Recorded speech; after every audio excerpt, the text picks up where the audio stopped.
வணக்கம். இந்த வீடியோ லெக்சரில் Hartley oscillator and it's working principle பற்றி தான் பார்க்க போகிறோம். ஆசிலேட்டர் மெயினாக நம்ம எதுக்காக யூஸ் பண்ணுறோன்னா to generate the output signals without any input signal. So generation of சிக்னல்ஸ்க்கு தான் நம்ம மெயினாக ஆசிலேட்டர் யூஸ் பண்ணுறோம். இதில் டிஃப்ரெண்ட் டைப்ஸ் இருக்குது. LC oscillators, RC oscillators, crystal oscillators. இங்கே ஹாட்லே ஆசிலேட்டர்ன்றது வந்து LC type of oscillator. That means இங்கே ஃபீட்பேக் நெட்வொர்க்கில் ஒன்லி இண்டக்டர்ஸ் அண்ட் கெப்பாசிட்டர்ஸ் மட்டும்தான் யூஸ் பண்ணுறோம். ஹாட்லே ஆசிலேட்டரை பொறுத்த வரைக்கும் இங்கே 2 இண்டக்டர்ஸ் 1 கெப்பாசிட்டர் வந்து ஃபீட்பேக் நெட்வொர்க்கில் இருக்கும். ஓகேவா? ஸோ இதோட கன்ஸ்ட்ரக்ஷன் எடுத்துக்கிறோம். ஸோ எந்த ஒரு ஆசிலேட்டர் எடுத்துட்டிங்கனாலும் அதில் 2 ஸ்டேஜஸ் இருக்கும். ஒன்று வந்து amplifier stage, another one is feedback stage.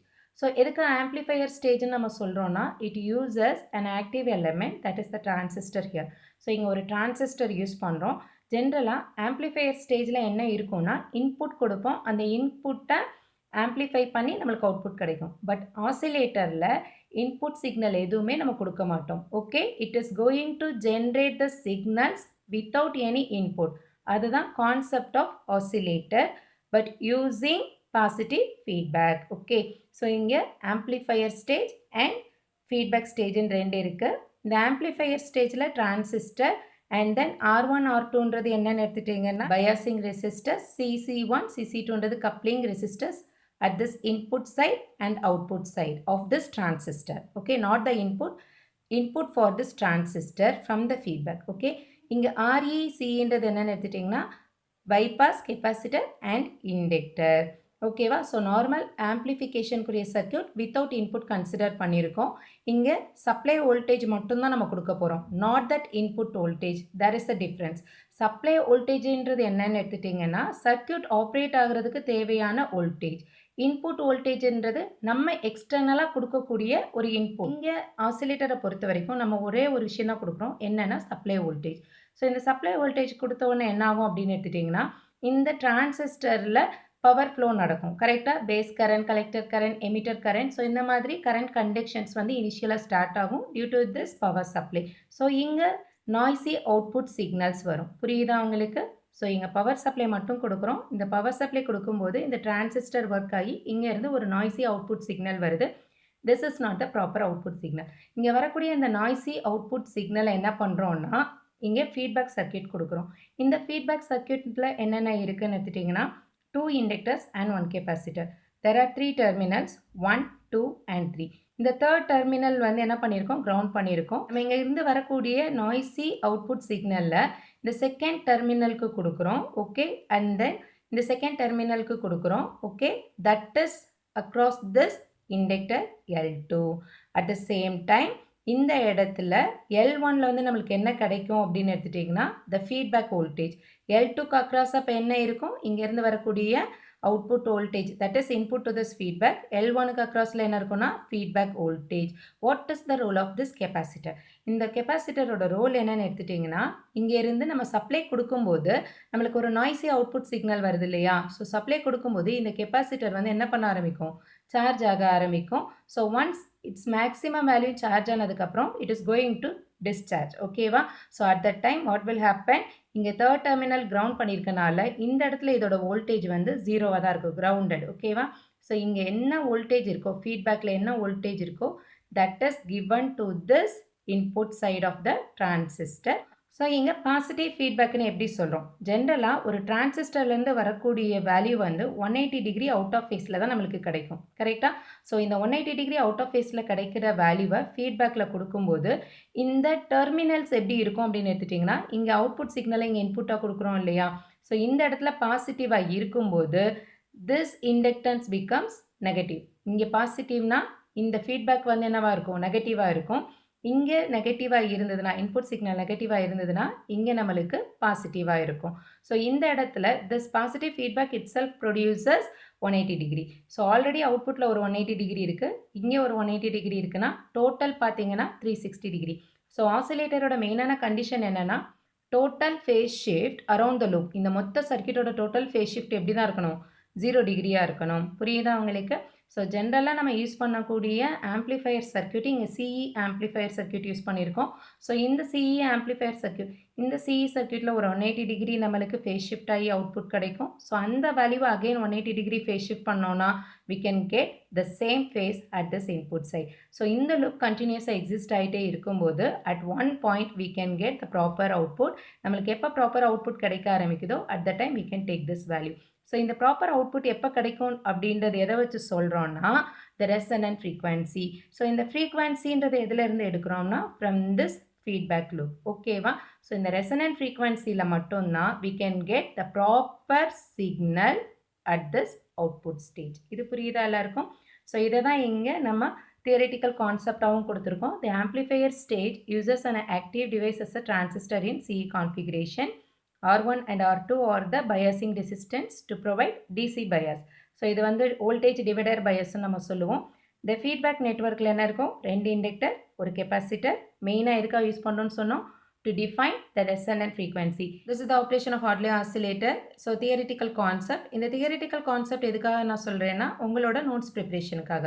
Okay, so நம்ம சப்ளை வோல்டேஜ் கொடுத்த உடனே டிரான்சிஸ்டர் ஸ்விட்ச் ஆன் ஆக ஆரம்பிக்கும், கெப்பாசிட்டர் சார்ஜ் ஆகும், ஃபுல்லாக சார்ஜ் ஆனவுடனே என்ன ஆக ஆரம்பிக்கும்? டிஸ்சார்ஜ் ஆக ஆரம்பிக்கும். Through which we can get the oscillations at certain frequency. Okay, so feedback network portion of the output voltage வந்து நம்ம எங்கே கொடுக்குறோம்? L2ல கொடுக்குறோம். feedback voltage எங்கே கிடைக்கும்? L1ல கிடைக்கும். நம்மளோட ஆசிலேஷனுக்கான கண்டிஷன் என்னன்னு தெரியும்? The total phase shift around the loop should be 360 degree or 0 degree. Okay, இங்கே தேர்ட் டெர்மினல் வந்து நம்மளுக்கு கிரவுண்டடாக இருந்தனால அது 0 பொட்டென்ஷியலில் இருக்கும். ஸோ நெக்ஸ்ட் நம்ம சொன்ன மாதிரி தான் இப்போ L1 வந்து பாசிட்டிவாக இருந்ததுன்னா L2 வந்து நெகட்டிவாக இருக்கும். ஸோ ஆல்டர்னேட் பொலாரிட்டிஸ்னால் என்ன அர்த்தம்? It introduces additional 180 degree. கரெக்டா? ஸோ டோட்டலாக நம்மளுக்கு என்ன கிடச்சிரும்? சிஇ கான்ஃபிகரேஷனில் ஒரு 180 டிகிரி இருக்கும், இங்கே ஃபீட்பேக் நெட்வொர்க்கில் ஒரு 180 டிகிரி இருக்கும். Finally we can get the total phase shift is 360 degree. That is the condition for oscillation. Oscillator oda second condition என்ன? Loop gain A beta is equal to 1. So இங்க feedback elements oda values adjust பண்ற மூலியமா we can achieve this A beta is equal to 1. ஏன்றது என்னன்னா amplifier oda gain, beta ன்றது என்னன்னா feedback oda gain. Okay, then the circuit acts as an oscillator. So next வந்து equivalent circuit of Hartley oscillator. So இங்க என்ன equivalent circuit use பண்ணுறோம்னா hybrid model. So hybrid modelல 4 elements இருக்கும். HIE, HFE, HRE and HOE இருக்கும். But இங்கே நம்ம use பண்ணுறது simplified version. 2 elements மட்டும்தான் கன்சிடர் பண்ணுறோம். One is input impedance HIE, another one is forward current gain with the input current. So HFE into IB. So next என்ன இருக்குது? அடிஷ்னலாக நம்மளுக்கு ஃபீட்பேக் நெட்வொர்க். ஸோ ஃபீட்பேக் நெட்வொர்க்கில் என்னென்னலாம் இருக்குது? L1, L2 and C. இதுக்கு இன்புட் எங்கேருந்து எடுக்கிறோம்? ஃபீட்பேக் நெட்வொர்க்குக்கு இன்புட் எங்கேருந்து வருது? From this collector resistor. So collector ரெசிஸ்டர்ன்றது through which we can get the output voltage. கரெக்டாக? ஸோ இங்கே வந்து ஆம்ப்ளிஃபையரோட ஹைப்ரிட் மாடல் இங்கே ட்ரா பண்ணியிருக்கோம், அதோடு சேர்த்து ஃபீட்பேக் ஸ்டேஜையும் இங்கே ட்ரா பண்ணியிருக்கோம். ஓகேவா? ஸோ இந்த கலெக்டர் ரெசிஸ்டர்லேருந்து வரக்கூடிய அவுட்புட் வோல்டேஜோட போர்ஷனை தான் எங்கே கொடுக்குறோம்?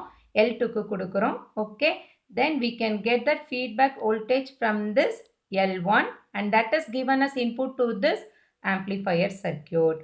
புரியுதா எல்லாருக்கும்? ஸோ இந்த ஈக்குவலண்ட் சர்க்யூட்டை ஃபர்தராக நம்ம எப்படி சிம்பிளிஃபை பண்ணலாம் அப்படின்னா consider the portion of this feedback alone. அதாவது portion of this feedback with the input as well as the output. So இங்கே என்ன எடுத்திருக்கோம் அப்படின்னா எங்கேருந்து நம்மளுக்கு அவுட்புட் வருது? From this current element. So டைரெக்டாக அந்த கரண்ட் எலமெண்ட்டே எடுத்திருக்கோம். HFE-IB. அங்கேருந்து கிடைக்கக்கூடிய அவுட்புட்டை தான் எதுக்கு இன்புட்டாக கொடுக்குறோம்? ஃபீட்பேக்கு கொடுக்குறோம். ஃபீட்பேக்கில் என்ன இருக்குது? L2, L1 and capacitor. ஓகேவா? ஸோ இந்த L1லேருந்து வரதை தான் என்ன பண்ணுறோம்? இன்புட் டு த ஆம்ப்ளிஃபையருக்கு கொடுக்குறோம். ஸோ ஆம்ப்ளிஃபையர் எங்கே ஸ்டார்ட் ஆகுது? இங்கே இன்புட் இம்பிடன்ஸில் ஸ்டார்ட் ஆகுது. இது புரியுதா எல்லாருக்கும்? This is very important equivalent circuit. So next என்ன பண்ண போகிறோம் அப்படின்னு எடுத்துட்டிங்கன்னா ஃப்ரீக்வன்சி ஆஃப் ஆசிலேஷனை டிரைவ் பண்ண போகிறோம். This derivation is important one. So இப்போது ஹார்ட்லி ஆசிலேட்டரோட ஃப்ரீக்வன்சி ரேஞ்ச் என்ன? As I told you at one particular ஃப்ரீக்வன்சியில் மட்டும்தான் நம்மளுக்கு ப்ராப்பர் அவுட்புட் கிடைக்கும். அது என்ன ஃப்ரீக்வன்சின்னு ஃபைண்ட் அவுட் பண்ண போகிறோம். That is called as frequency of oscillation. So இதை ஃபைண்ட் அவுட் பண்ணுறதுக்கு we are going to use general equation of LC oscillator. So LC ஆசிலேட்டர்ஸ்க்குன்னே ஒரு சிம்பிளிஃபைடு ஜென்ரல் ஈக்குவேஷன் இருக்குது. ஸோ இந்த டெரிவேஷன் வந்து நம்ம ஆல்ரெடி டிஸ்கஸ் பண்ணியிருக்கோம். So this equation is very important. So இந்த டெரிவேஷன் வந்து தனியாக ஒரு டாப்பிக்காக இருக்கும். நம்ம இங்கே ஹார்ட்லி ஆசிலேட்டரில் இதை டெரைவ் பண்ண வேணாம், டைரெக்டாக இந்த ஜென்ரல் ஈக்குவேஷனை நீங்கள் யூஸ் பண்ணிக்கலாம்.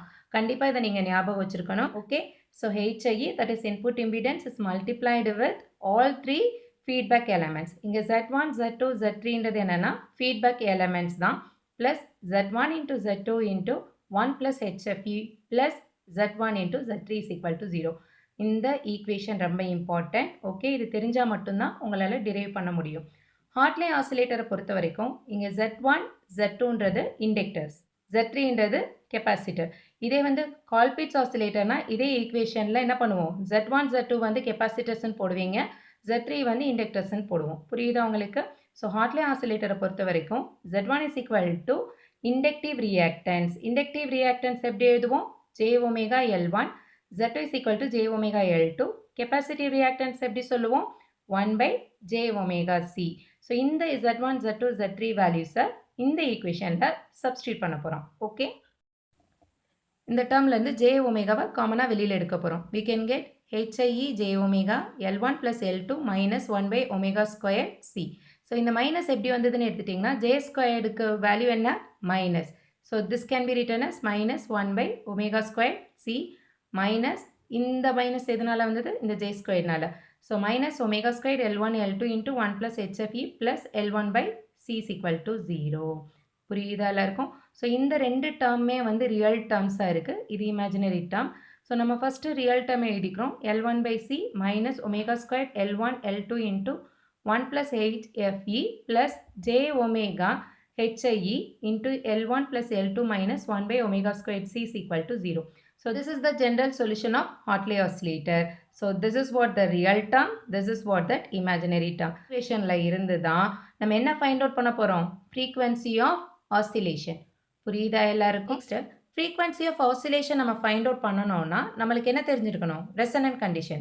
ஸோ ரெசனன்ட் கண்டிஷன்னா என்ன, இந்த டேங்க் சர்க்கியூட், அதாவது ஒரு இண்டக்டர் அண்ட் ஒரு கெப்பாசிட்டர் இருக்குது அப்படின்னா இந்த இதை வந்து டேங்க் சர்க்கியூட்னு சொல்லுவோம். இந்த டேங்க் சர்க்கியூட்டில் resonant frequency at one particular ஃப்ரீக்வன்சியில் இந்த இண்டக்டிவ் ரியாக்டன்ஸும் கெப்பாசிட்டிவ் ரியாக்டன்ஸும் எப்படி இருக்கும், சேமாக இருக்கும், பட் வித் ஆப்போசிட் ஃபேஸ். கரெக்டாக? ஸோ ஆப்போசிட் சைனில் இருக்கும். ஸோ இண்டக்டிவ் ரியாக்டன்ஸும் கெப்பாசிட்டிவ் ரியாக்டன்ஸும் எப்படி இருக்கும், சேமாக இருக்கும், but in opposite direction. So both will get cancel each other. At that time we can get that maximum output, நம்மளுக்கு maximum oscillations. இது புரியுதா எல்லாருக்கும்? ஸோ நம்ம frequency of oscillation find out பண்ணணும்னா we can consider the frequency is at resonant condition. Okay, so at that time XL is equal to XC. So இங்கே reactance இருக்காது. resonant conditionல reactances இல்லைன்னா என்ன பார்த்தோம், இமேஜினரி டேர்மே அங்கே இல்லைன்னு அர்த்தம். ஜென்ரல் ஈக்குவேஷன் எடுத்தோம் இல்லையா ஃபார் ஹார்ட்லி ஆசிலேட்டர். ஸோ அந்த ஜென்ரல் ஈக்குவேஷனில் இருக்கக்கூடிய இமேஜினரி டேர்ம் என்னவாயிரும், ஜீரோவாயிரும். ஸோ எப்போ இந்த இமேஜினரி டேர்ம் ஜீரோவாகுதோ அந்த ஃப்ரீக்வன்சியை தான் நம்ம ஃப்ரீக்வன்சி ஆஃப் ஆசிலேஷன் இல்லைனா ரெசனன்ட் ஃப்ரீக்வன்சின்னு சொல்கிறோம். ஸோ இந்த இமேஜினரி டேர்மை மட்டும் எடுத்து எழுதுகிறோம், J omega HIE into L1 plus L2 minus 1 by omega squared C இருந்துதான். ஸோ J இங்கே நம்ம எடுக்கலை, ஏன்னா that represents imaginary value. So அந்த imaginary value மட்டும்தான் நம்ம எடுத்திருக்கோம். So omega HIE L1 plus L2 minus 1 by omega squared C is equal to 0. இது புரியுதா எல்லாருக்கும்? ஸோ இதை நம்ம இப்போ ஃபர்தராக சிம்பிளிஃபை பண்ண போகிறோம். இந்த ஒமேகா HIயை இங்கே ரைட் ஹேண்ட் சைடு கொண்டு வரப்போ எப்படி கொண்டு வருவோம், 0 டிவைடட் பைன்னு கொண்டு வருவோம். 0 divided by anything is 0. So we can get L1 plus L2 minus 1 by omega squared C is equal to 0. ஓகேவா? ஸோ நெக்ஸ்ட் என்ன பண்ணுறோன்னா இந்த term 1 by omega squared C இந்த பக்கம் கொண்டு போகும்போது இந்த மைனஸ் என்னவாயிரும், ப்ளஸ்ன்னு ஆயிரும். So L1 plus L2 is equal to 1 by omega squared Cன்னு கிடைக்கும். நம்மளுக்கு என்ன கண்டுபிடிக்கணும், ஃப்ரீக்வன்சி கண்டுபிடிக்கணும். ஃப்ரீக்வன்சி எதுலேருந்து கண்டுபிடிக்க முடியும், திஸ் ஒமேகா. கரெக்டா? ஸோ இப்போது இந்த ஒமேகா ஸ்கொயர்ட் சியை லெஃப்ட் ஹேண்ட் சைடும் இங்கே இருக்கிற டேர்மை ரைட் ஹேண்ட் சைடும் கொண்டு வரணும். ஸோ இந்த டினாமினேட்டர் இங்கே போகும்போது நியூமரேட்டராக போகும், இந்த நியூமரேட்டர் இங்கே வரும்போது டினாமினேட்டராக நம்மளுக்கு வரும். இது புரியுதா எல்லாருக்கும்? ஸோ நம்மளுக்கு வந்து ஜஸ்ட் ஒமேகா மட்டும்தான் இங்கே வச்சுருக்கணும். ஸோ இந்த சிஏவும் என்ன பண்ணிடும், இந்த சைடு கொண்டு வரும். இங்கே கொண்டு வரும்போது என்ன ஆகும், C is multiplied with this two terms, ரைட்டா? So omega squared is equal to 1 by C into L1 plus L2. Consider this as the third equation. இது புரியுதா எல்லாருக்கும்? இப்போ இங்க ஒமேகா ஸ்கொயர்டு இருக்கு. நம்மளுக்கு வேண்டியது ஒமேகா மட்டும்தான். Then take square root on both the sides. Square root எடுத்தோம்னா என்ன கிடைக்கும்? Omega is equal to 1 by square root of C into L1 plus L2. ஒமேகாவை நம்ம எப்படி ரெப்ரசன்ட் பண்ணலாம்? 2 பை எஃப். கரெக்டா? So omega is angular frequency that is equal to 2 pi into F. நம்மளுக்கு என்ன வேணும்? F மட்டும்தான் வேணும். That is the resonant frequency at which the imaginary part is equal to 0. அப்போ F வேணும்னா இந்த 2 பை இந்த பக்கம் போகணும். கரெக்டா? So we can get the frequency of oscillation for Hartley oscillator F is equal to 1 by 2 pi square root of C into L equivalent. இந்த L equivalent is nothing but the sum of two inductors. இது புரியுதா எல்லாருக்கும்? So இந்த formula ரொம்ப ரொம்ப important. இந்த formula use பண்ணி ப்ராப்ளமும் கேட்கலாம். L1 L2 C கொடுத்து ஃப்ரீக்வன்சி ஆஃப் ஆசிலேஷன் இல்லைனா ரெசனன்ட் ஃப்ரீக்வன்சி ஆஃப் ஹார்ட்லி ஆசிலேட்டர்னு கேட்பாங்க. இல்லைனா L1 கொடுத்துட்டு C கொடுத்துட்டு L2 கேட்கலாம். நெக்ஸ்ட் கண்டிஷன் ஃபார் ஆசிலேஷனை வந்து டிரைவ் பண்ண போகிறோம். செகண்ட் கண்டிஷன் நம்ம என்ன பார்த்துருந்தோம்? Loop gain A beta is equal to 1. So இங்கே ஏன்றது என்னென்னா ஆம்ப்ளிஃபையரோட கெயின். ஆம்ப்ளிஃபையரோட கெயின் என்ன இங்கே? HFE. Forward current gain. So இந்த வேல்யூவை தான் நம்ம ஃபைண்ட் அவுட் பண்ண போகிறோம். ஓகேவா? ஸோ இங்கே கண்டிஷன் என்னென்னு எடுத்துக்கிறோன்னா real part of the general solution is equal to 0. So second ஈக்குவேஷனில் நம்மளுக்கு ரியல் பார்ட் கிடச்சது இல்லையா? L1 by C minus omega square L1 L2 into 1 plus HFE is equal to 0ன்னு கன்சிடர் பண்ணுறோம். ஸோ இந்த மைனஸ் டம் இந்த பக்கம் வரும்போது இது என்ன ஆயிரும்? ப்ளஸ்ன்னு வந்துடும். ஸோ நெக்ஸ்ட் இங்கே ஒமேகா ஸ்கொயர்டு இருக்கா? இங்கே தேர்ட் ஈக்குவேஷனில் என்ன பார்த்துருந்தோம் நம்ம already? Omega squared is equal to 1 by C into L1 plus L2. So அந்த தேர்ட் ஈக்குவேஷனை இங்கே சப்ஸ்டியூட் பண்ணுறோம் ஒமேகா ஸ்கொயருக்கு பதிலாக. So L1 by C is equal to 1 by C into L1 plus L2 into this term L1 L2 into 1 plus HFE. So இதை ஃபர்தராக simplify பண்ணோன்னா நம்மளுக்கு என்ன கிடைக்கும்? இந்த சியும் இந்த சியும் என்ன ஆயிரும்? கேன்சல் ஆயிரும். இந்த L1ம் இந்த L1ம் என்ன ஆயிரும்? கேன்சல் ஆயிரும். So we can get this side 1 that is equal to இங்கே L2 மட்டும் இருக்கும். L2 divided by L1 plus L2 into 1 plus HFE. நம்ம என்ன ஃபைண்ட் அவுட் பண்ண போகிறோம்? HFE தான் ஃபைண்ட் அவுட் பண்ண போகிறோம். So we can keep that term 1 plus HFE. இந்த டேர்ம் வந்து இந்த பக்கம் போகும்போது என்னவா போகும்? ரெசிப்ரோக்கலாக போகும். ஸோ கீழே இருக்கிறது மேலே போகும், மேலே இருக்கிறது கீழே வந்துடும். So L1 plus L2 divided by L2. So இந்த கீழே இருக்க L2 வந்து common for both the terms. This can be written as L1 by L2 plus L2 by L2ன்னு இருக்கும். ஸோ இந்த டேர்ம் கேன்சல், இந்த டேர்ம் வந்து டிவைட் ஆயிடுச்சுன்னா we can get 1 plus L1 by L2ன்னு வரும். ஸோ இந்த ஒன்று என்ன ஆயிரும்? கேன்சல் ஆயிரும். we can get HFE is equal to L1 by L2. So this is the condition for oscillation of Hartley oscillator. So for oscillation, the forward current gain of the amplifier எப்போமே எப்படி இருக்கணும்னா should be greater than or equal to L1 by L2. So finally practical condition இங்க include பண்றோம். So generally வந்து L1 and L2 ரெண்டுமே எதில் wound பண்ணியிருப்பாங்கன்னு பார்த்தீங்கன்னா ஒரு சிங்கிள் கோரில் தான் wound பண்ணியிருப்பாங்க. So L1 and L2 ரெண்டுலையுமே என்ன எக்ஸிஸ்ட் ஆகும்? மியூச்சுவல் இண்டக்டன்ஸ் எக்ஸிஸ்ட் ஆகும். கரெக்டா? ஸோ L1 இப்படி இருக்குது, L2 இப்படி இருக்குது. ஒரு கோரில் wound பண்ணியிருந்தாங்கன்னா இதுக்கு இடையில என்ன இருக்கும்? மியூச்சுவல் இண்டக்டன்ஸ் கண்டிப்பாக இருக்கும். ஸோ நம்ம இங்கே ஈக்குவலன்ட் இண்டக்டன்ஸ் எடுக்கும்போது L1 plus L2 தான் நம்ம ஆக்சுவலாக டிரைவ் பண்ணியிருக்கோம். சப்போஸ் இங்கே மியூச்சுவல் இண்டக்டன்ஸ் கொடுத்துருந்தாங்கன்னா we can include that also. This is the formula for the frequency of oscillation mutual inductance. Okay, so இந்த ஃபார்முலாவும் கண்டிப்பாக தெரிஞ்சு வச்சுருக்கணும்.